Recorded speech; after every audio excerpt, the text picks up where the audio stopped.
This is Cam. And I'm Jen. And you're listening to Our True Crime Podcast.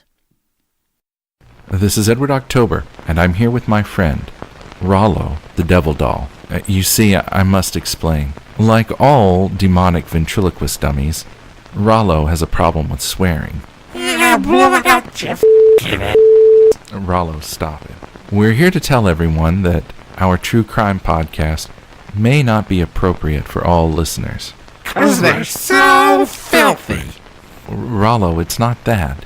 Jen and Cam would like us to remind everyone that they discuss subject matter that may be disturbing to some listeners, especially children. Go f*** your mother. Listener discretion is advised. Hey, this is Heath. And this is Daphne, And we're the hosts of Going West, a true crime podcast. where we discuss various murders, disappearances, and serial killers. Each week, we go into the gory details of a new case. Like episode 5, which is about Dorothy Jane Scott, a single mother who was receiving threatening phone calls by a stalker and then mysteriously disappeared. Or the terrifying case of Dayton Leroy Rogers, the most prolific serial killer in Oregon history. You can find us on our Instagram at Going West Podcast, or check out our website, goingwestpodcast.com. You can find us on Apple Podcasts, Podbean, Stitcher, and Spotify. So make sure to check out our episodes and leave a review. Everybody in the world, keep it real and stay weird. Cheerio.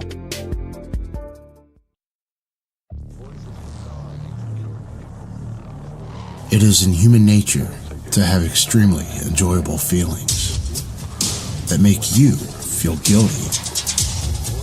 Join me, your host, the one and only Father Sin, every week while I delve into the inner workings of the human mind in my own twisted and sinful way on The Synful Show, available wherever you get your podcasts.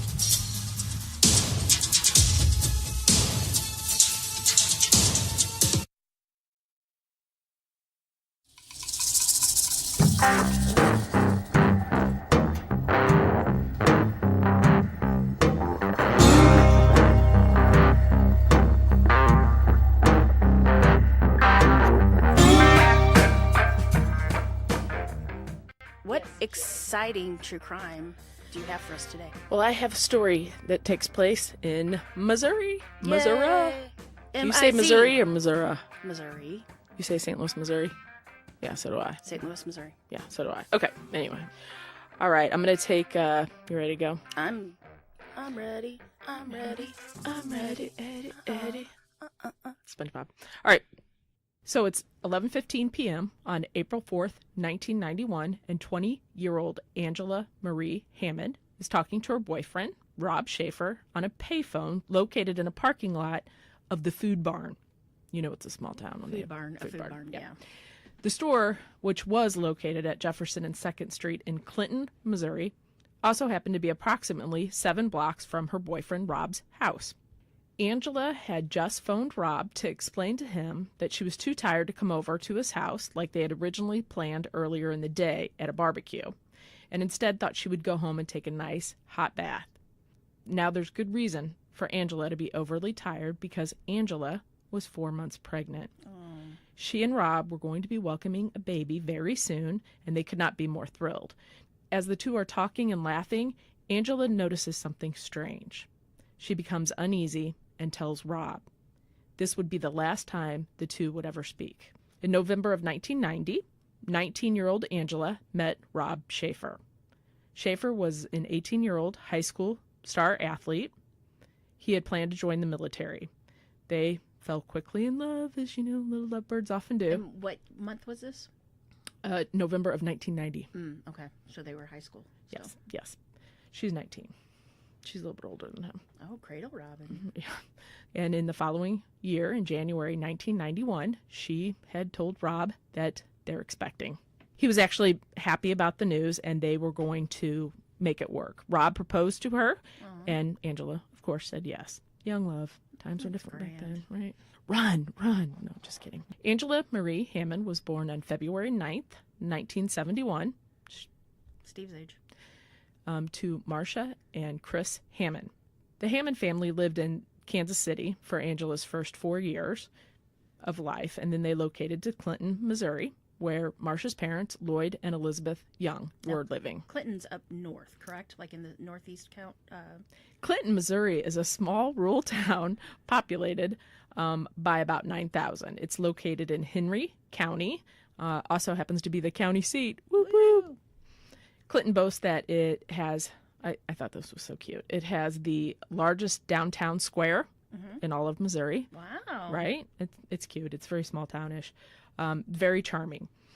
It's kind of a Midwest town where everybody knows everybody, a little bit of knowledge about everybody in the town. Farming and factory jobs were the big things, and football season was really big. When it rolled around, everybody was at the high school football game on a Friday night supporting their Clinton High Cardinals. Go Cards! Woo!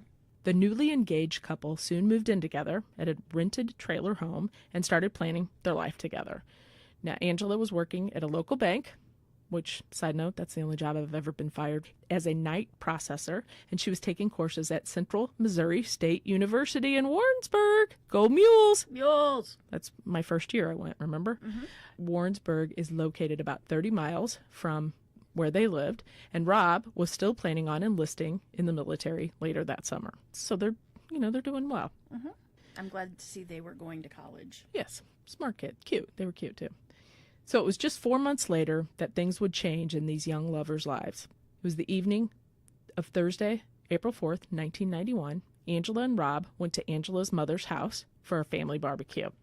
Shortly after 9 p.m., Angela and Rob decided to head back to Clinton because he had plans to be at his mom's house, Carol Shafer, by 10 p.m. He needed to babysit his younger brother for a little bit.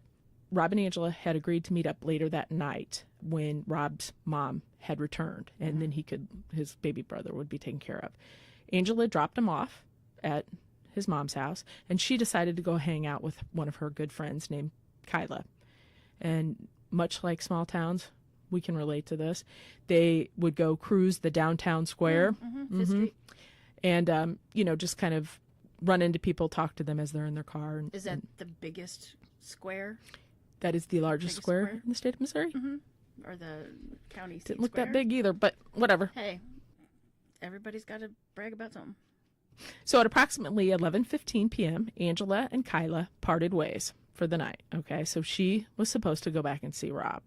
Angela, by this time, and remember she's 4 months pregnant, is pretty exhausted. So she decided she was going to call Rob from the payphone. Instead of meeting up with him, she was just going to go back to the trailer, back to their house, and soak in a bath, okay? So they continued to speak on the phone for 30 minutes, which I thought was more, right? On a payphone? Yes. So it was about 11:45 p.m., okay? So it's almost midnight. I guess local calls would be free? So during the phone call, Angela... No, you hang up first. No, you hang up. No. 1, 2, 3, together, okay? 1, 2, 3. 1, 2, 3. Are you still there? Yes. That was probably 20 minutes of it. Yeah, right. Okay. During the phone call, Angela noticed a man circling the block several times in an older model green Ford F-150 pickup truck. That's about right for Missouri. Right? It could be every single Any town. male. She was bothered by this, obviously, and she told Rob she was getting, pretty freaked out, pretty scared. It was only minutes later that the driver pulled over near her and stepped outside of his truck and walked toward the scary. unoccupied phone booth next to her. Oh, So I guess still scary. Oh, Yeah. very. Seconds later, he returned to his truck, grabbed a flashlight, and started waving it around as if he were searching for something. I saw Silence of the Lambs. That never ends well. Trying to kind of ease the tension that she was feeling, I guess, Angela asked if he needed to use her phone, the phone that she was on. And he told her no. And then a few seconds of silence was followed by a horrifying scream that Rob could hear on the other side of the phone.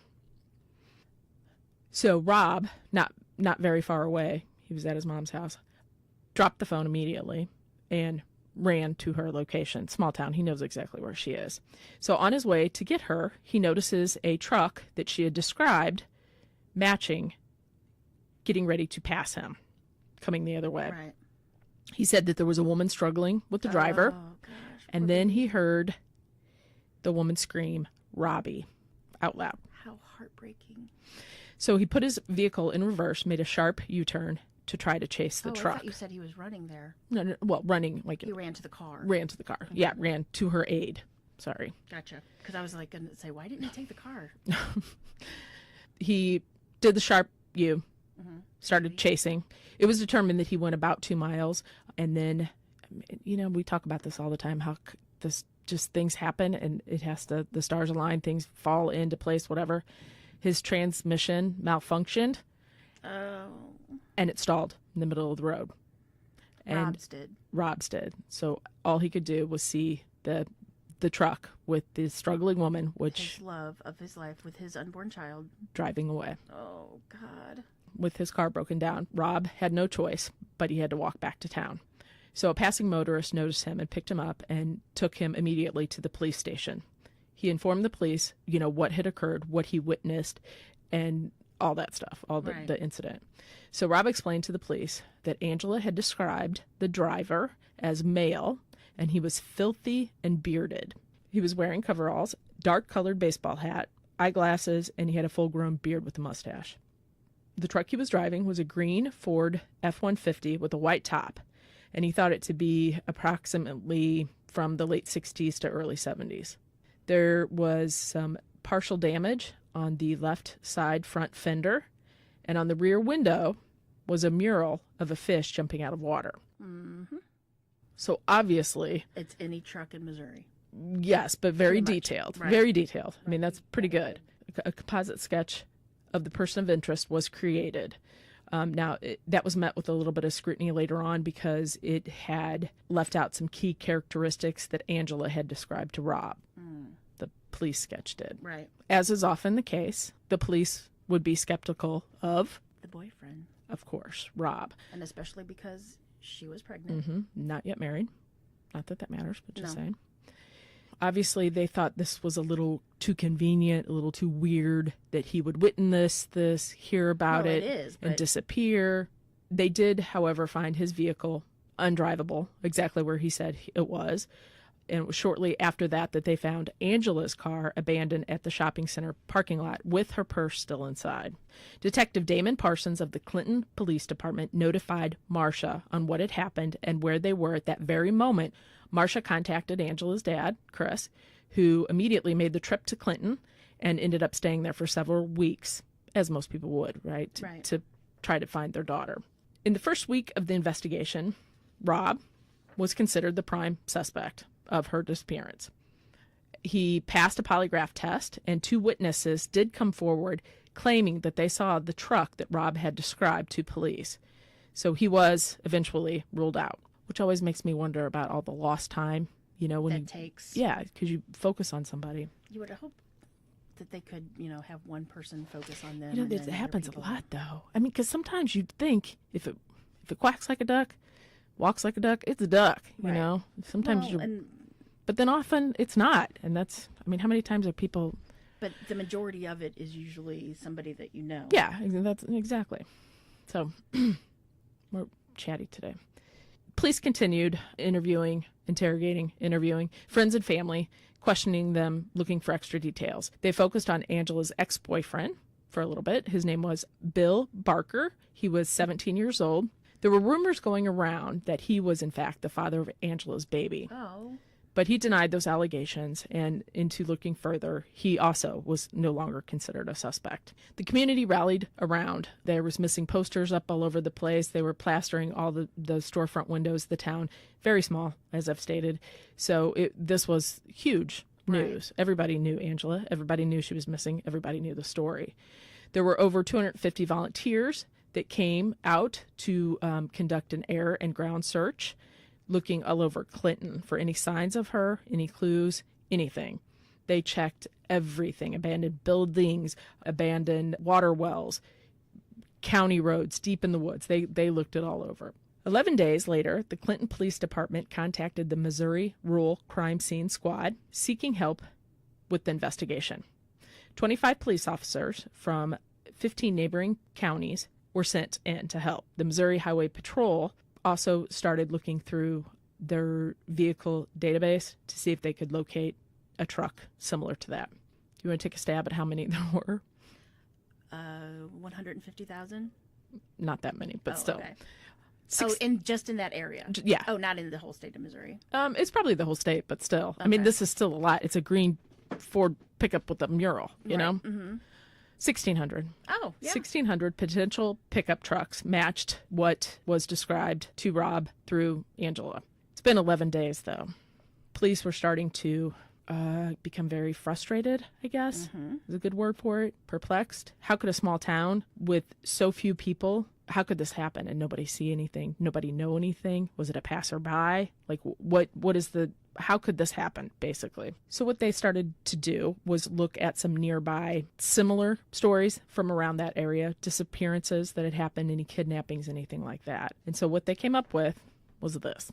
Max Creek, Missouri. Max, M-A-C-K-S, Missouri. Never heard of it. What's it called? Max, M-A-C-K-S, Max. Max. It's a small town with a population of just over 500 residents. Oh, very small, yeah.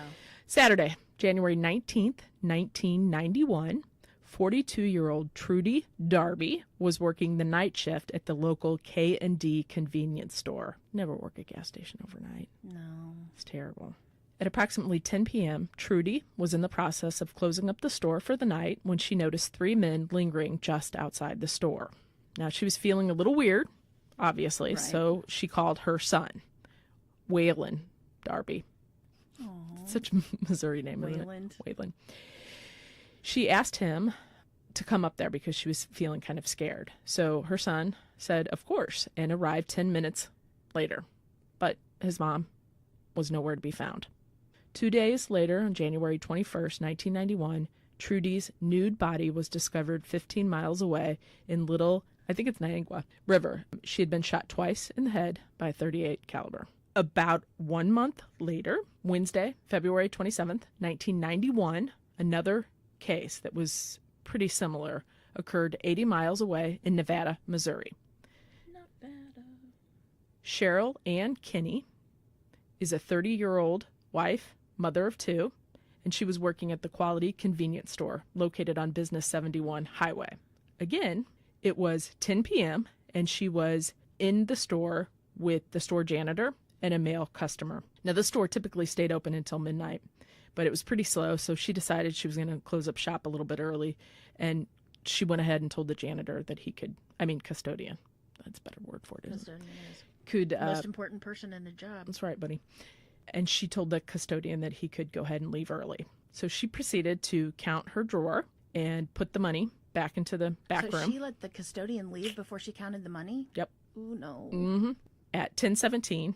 That's so creepy to me, too, that this is like that exact time. You know what I mean? The timelines and stuff. Like, Well, they can do it. Because I know, of but that's, the- you know what I mean? It's just, at 10:17 p.m., she set the store's alarm system and made her way outside to her white Chevrolet in the parking lot. Now, it's after this that they're not really sure what happened, but she never returned home and has not ever been seen since. Really? They've never found No. her. But they do think that it was Stay foul tuned. play. Stay tuned. Summer 1994. It's been 3 years since Trudy was found murdered in the river. Her abduction and murder was finally solved. And the perpetrators? It's pretty shocking. It wasn't her son, was it? 15-year-old Jesse Rush and his half-brother, Marvin Cheney. They were arrested after Jesse had visited Kansas City and, as they so often do, bragged to his friends that he was responsible for Trudy's murder and that he had successfully got away with it. Not any longer. Jesse's friends, thank God, were shocked and immediately alerted police. Good. As they should. 15 years 15 old. years old. Isn't that terrible? What brings a person to So do police that? interrogated him, and he did, in fact, confess to the crime. Not only did he confess to the crime, he did not hold back any of these terrible, grisly details. They love to talk about them. I tell you. So I'm going to tell you all this, and part of it's a little, I like to say spicy. It's a little, There's a lot of bad words. there's some bad Is that what words, you're and saying? it's pretty graphic. So if you're okay? listening at work or anything like that, you might want to plug in your headphones now. Mute. So 15-year-old Jesse Rush said that he, his half-brother, Marvin Cheney, and another accomplice had planned the abduction of Trudy beforehand. This Did was they all ever planned come out. up with who the third accomplice was? They entered the store, held her up at gunpoint. They stole $220. That's it? Yep, from the cash register, and they forced her into their vehicle. She attempted to defend herself, thank God. And of course, that just, Pissed him off. yes, made them very angry. Sorry. They transported her to a nearby barn where they sexually and physically assaulted her. Oh. Afterward, they shot her once in the head and put her body in the trunk of their car and took her to Little Niagara River to dispose of her. When they opened the trunk, they noticed she was still breathing, so they shot her once more and discarded her body. I can't believe people exist in this world like that. I really can't. A few months later, on December 24th, it's Christmas Eve, 1994, Trudy's father, Wilbert Letcher, passed away at the age of 69 years old. Before he died, he expressed that he just wanted to be alive long enough to see justice brought to Trudy. 6 years following, on November 21st, 2000, Trudy's mother, Betty Jean Thompson, passed away at 74 years old. Jesse's in jail now. He's awaiting trial, and he's become, buddy with a couple of the inmates there, one of whom is named Edward Thomas. Oh, if you're going to say Kemper, I was going to scream, but okay. Thomas, who he befriended because he believed he was a lawyer and that could help him lessen his charges of abduction and murder. What? Say what? Okay, Yes. that's confused. I'm confused. No, Thomas Jesse- is the last name? Okay, listen, Linda. No, I'm trying to, but I No, was no, having no. a hard time. He's a dork. Just think about that, like he's a dummy. So while Jesse was in jail awaiting trial, he became friendly with several of the inmates, Right. one of which was named Edward Thomas, Okay, that's where I got confused. who he befriended because he believed that Thomas was a lawyer in jail that could help him reduce his sentences. I get confused with the men that have two first names. I got you. Okay, now here's where we get into the letter. This is where Edward Thomas is a narc. Yes. Okay. So here's a letter Okay. he wrote. It does have some bad words, and I'm not used to saying these words, so bear with me, Jen. Really not. Right. Okay, some of these I am, but not the other ones. So here's his letter, and it states. Explicit. It is explicit, and it states, I just wish my brother would have done like I said at the barn and burnt that bitch up. But that pussy-ass Cheevers and Perel decided to take that bitch to a fucking river instead. And let me add here, these are misspellings and stuff, so it's kind of hard to understand quite what he's saying. I was too fucked up to argue with All I wanted to do was fuck that bitch, then shoot her in the head to watch her brains come out. Sounds cool, huh? If the bitch would have not moved in the trunk at the river, my brother wouldn't have had to shoot her in the head again just to have the cops find a shell. The stupid motherfucker, the only smart thing we did was have Marshall's brother Greg burn the barn. Otherwise, the motherfuckers would have a lot on us. I'm glad they don't know everything else we did or I'd be on death row. And let me just mention there's only like 2 periods and then a whole paragraph. So that's how come it sounded like that. In another letter he sent to Thomas, Jesse alluded that he and Cheney had committed many more crimes. So this letter states, I never told you about them, other bitches, because if it gets found by accident, it can get us involved in killing them other fucking bitches. The cops don't even know about my brother and me killing any other bitches except Max Creek. Them other bitches in my last letter to you were both like that bitch in Max Creek. We all tortured the bitches, then fucked the dog shit out of them. Ugh. What a nice guy. So Max... At 15. Yes, Max Creek was the other one that has not yet been... Found. Yes. 3 years later, April 1997, Jesse Rush and Marvin Cheney were sentenced to life in prison without the possibility of parole. Good. Rush was transported to South Central Correctional Facility in Licking, Missouri. Cheney was imprisoned at the Maximum Security Potosi Correctional Center, Oh, close. right by us, in Mineral Point, Missouri. In September of 2017, Cheney passed away at the age of 56 years old Wow. due to natural causes. Let's go back to Angela's disappearance. Okay. She disappeared, as we know, in 1991. In October of 1991, a new possible lead had come from a man named Russell Smith. Smith was living in Manitoba, Canada. He decided to visit some family living in Elric, Missouri. He hadn't any knowledge regarding anything about Angela, the case, any of the circumstances surrounding it, until he saw a missing persons poster with her face on it. Once he did, he immediately contacted the Clinton Police Department. He claims that during September, he witnessed a woman matching Angela's description getting inside a green pickup truck that had a white top and a mural on the rear window after leaving a drugstore in Manitoba, Canada. Smith's allegation caused the Clinton Police Chief Bob Pattison to contact a sergeant in the Royal Canadian Mounted Police to alert them to this clue or development. He followed up on the sighting. Now, Angela was 4 months pregnant at the time of her disappearance, so by that it would mean she would have already given birth to the child. So they went and visited all the area hospitals and baby stores in the area with Angela's photograph to see if anybody remembered her, but nobody could recognize her or remembered seeing her. So just some side notes to wrap this all up. The following month, in November 1991, a production crew from Unsolved Mysteries arrived in Clinton, Missouri to film a reenactment of Angela's disappearance.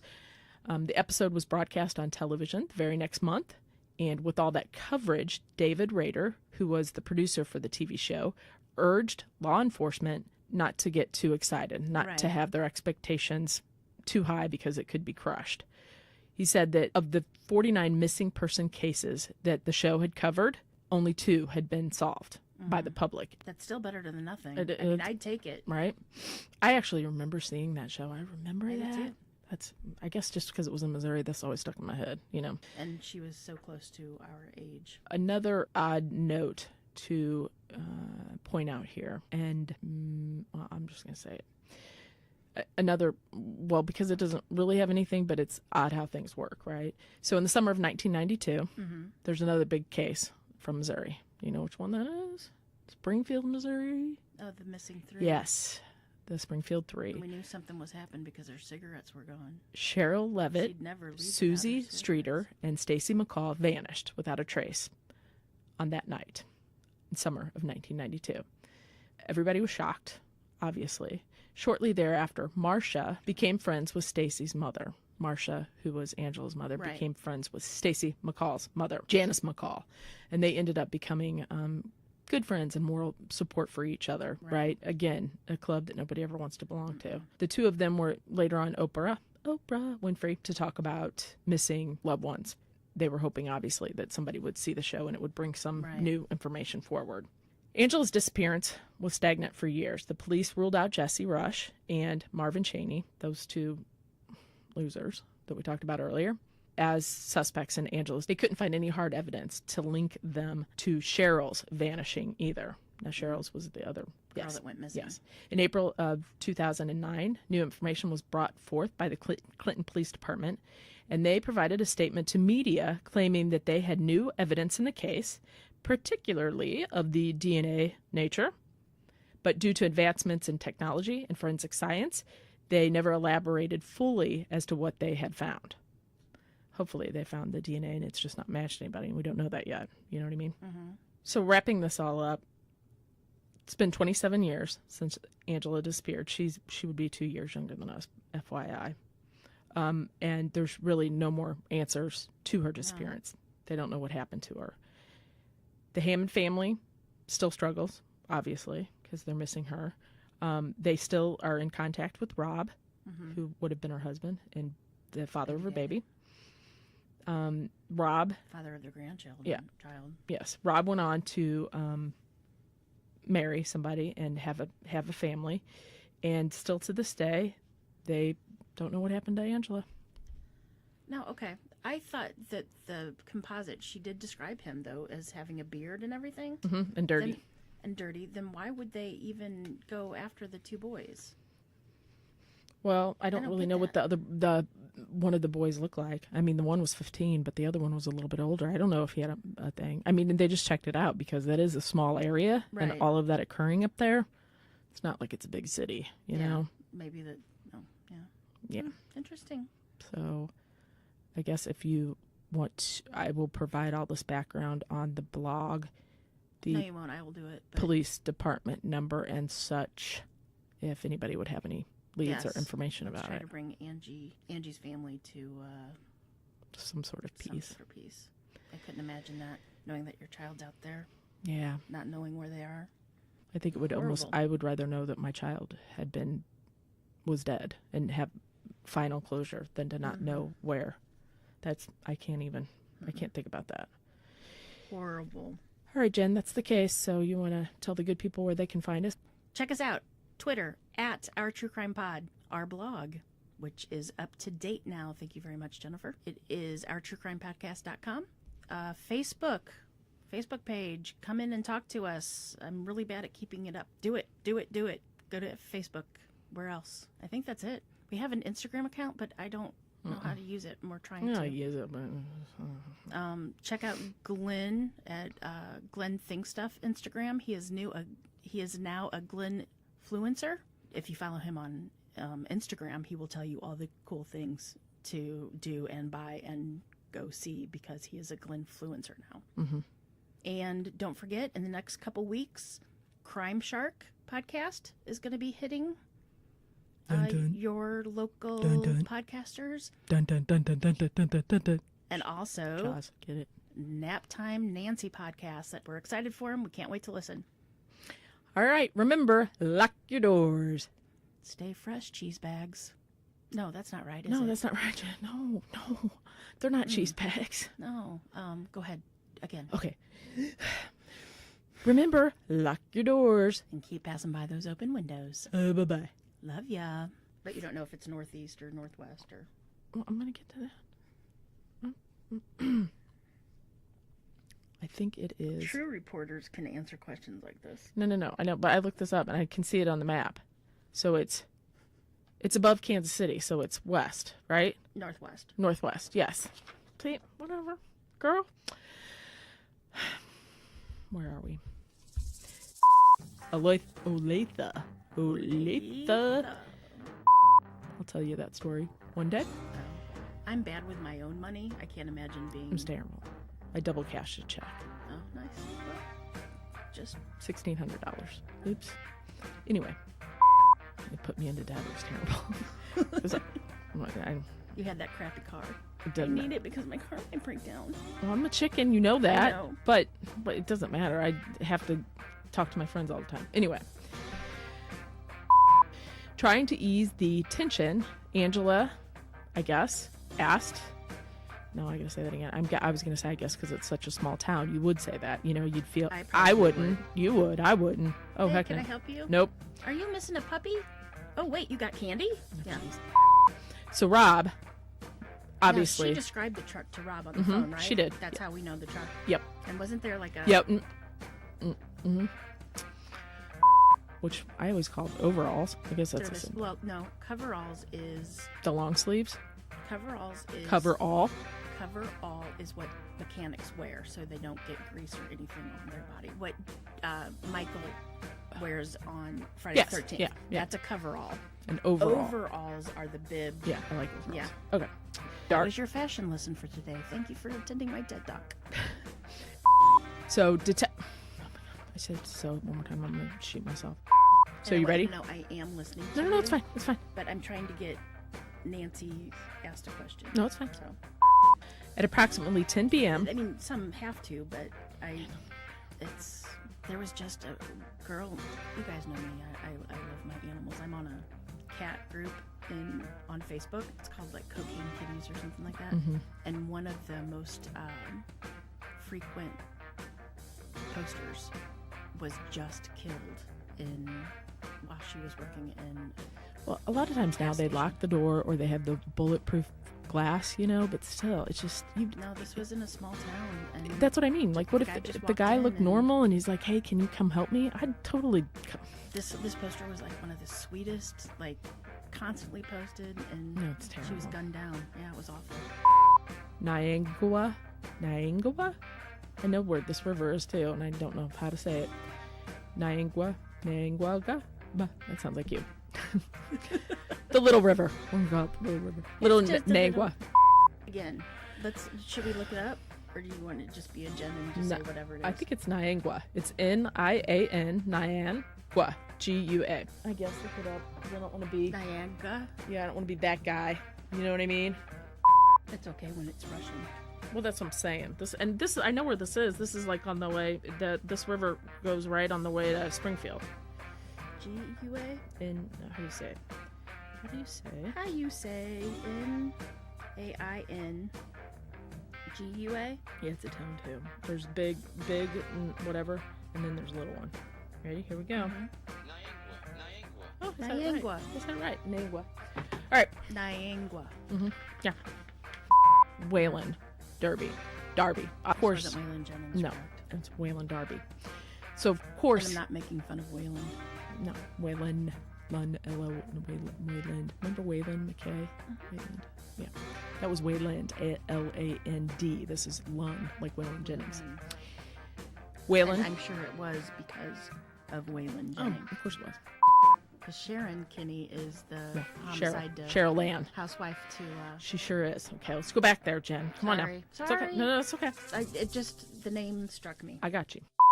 So it was only about a month later on Wednesday, February 27th, 1999. Nope. Beep, beep. Wrong. Repeat. Beep. 10:17. She set the store's alarm clock. No. Alarm system. Sorry. I was going to say, wake up call. Okay. Her alarm clock. This is why I have a hard time watching Dateline and 48 Hours. I talk to him all the time. I do too. Plus, you gotta be a private investor. You gotta look around. You gotta look and see what kind of window, what kind of clothes do they have on? Is it fake clothes? If it's a female, do they have makeup on? Because then it tells you, are they in prison or out of prison? And all that lets you know. Sometimes when you can figure that out, then it kind of ruins the story for you. Yeah, but you know what?